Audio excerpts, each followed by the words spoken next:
एक माँ का प्रेम, एक पिता का क्रोध और एक पुत्र की निष्ठा। यह कथा केवल भगवान गणेश के जन्म की ही नहीं, बल्कि त्याग, समर्पण और एक परिवार की अग्नि परीक्षा की है।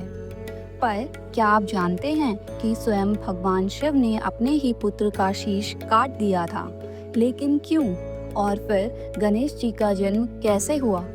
यह रहस्य जानने के लिए वीडियो को अंत तक जरूर देखें।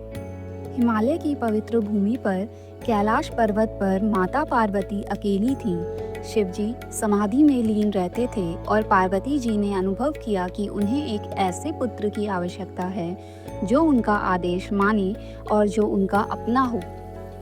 एक दिन जब वे स्नान करने जा रही थीं, उन्होंने अपने शरीर के उपटन से एक सुंदर बालक का निर्माण किया।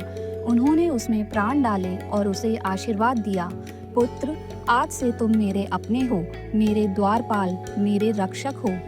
बालक ने हाथ जोड़कर प्रणाम किया और कहा, माँ, मैं सदैव आपका आदेश मानूंगा। पार्वती जी ने उसे गणेश नाम दिया। एक दिन माता पार्वती स्नान कर रही थीं। उन्होंने गणेश को आदेश दिया, ध्यान रखना, जब तक मैं ना कहूँ कोई भी अंदर ना आए। गणेश जी माँ की आज्ञा मानकर द्वार पर पहरा देने लगे, लेकिन तभी स्वयं भगवान शिव वहां आ पहुंचे। शिव जी ने जैसे ही अंदर प्रवेश करना चाहा, गणेश जी ने उन्हें रोक दिया। ठहरिए, मेरी माँ का आदेश है कि कोई भी अंदर नहीं जा सकता, गणेश जी ने दृढ़ता से कहा। शिव जी को क्रोध आया। उन्होंने कहा, बालक, क्या तुम जानते हो मैं कौन हूँ? गणेश जी ने कहा, आप कोई भी हों, लेकिन माँ का आदेश सर्वोपरि है। अब शिव जी ने आदेश दिया, हटो मेरे मार्ग से, लेकिन गणेश टस से मस नहीं हुए। अब शिव जी को अत्यधिक क्रोध आ गया था। उन्होंने अपने त्रिशूल से गणेश पर प्रहार किया। गणेश ने वीरता से उनका सामना किया, लेकिन अंततः शिव जी ने त्रिशूल से गणेश जी का शीश काट दिया। माता पार्वती जब बाहर आई और अपने पुत्र का शीश कटा हुआ देखा तो उनका हृदय चीत्कार कर उठा। हे प्रभु, आपने मेरे पुत्र का वध कर दिया। उनका दुख भयंकर क्रोध में बदल गया। उन्होंने माँ काली का रूप धारण कर लिया। पार्वती जी के क्रोध से पूरी सृष्टि कांप उठी। उन्होंने कहा, अगर मेरे पुत्र को पुनर्जीवित नहीं किया गया तो मैं संपूर्ण सृष्टि को नष्ट कर दूंगी।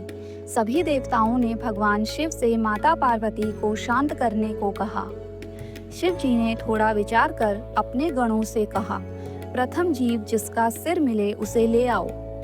शिवगण दौड़े और खोजकर एक हाथी का शीश ले आए। फिर शिव जी ने अपनी दिव्य शक्तियों से गणेश जी के धड़ पर हाथी का शीश जोड़ दिया। गणेश जी पुनः जीवित हो उठे। अब माता पार्वती शांत हुई। शिव जी ने गणेश जी को गले लगाया और कहा, आज से तुम मेरे पुत्र ही नहीं, समस्त देवताओं में अग्रणी होगे। पूजा में सबसे पहले तुम्हारी अर्चना होगी। तुम ही विघ्नहर्ता और पालनकर्ता कहलाओगे।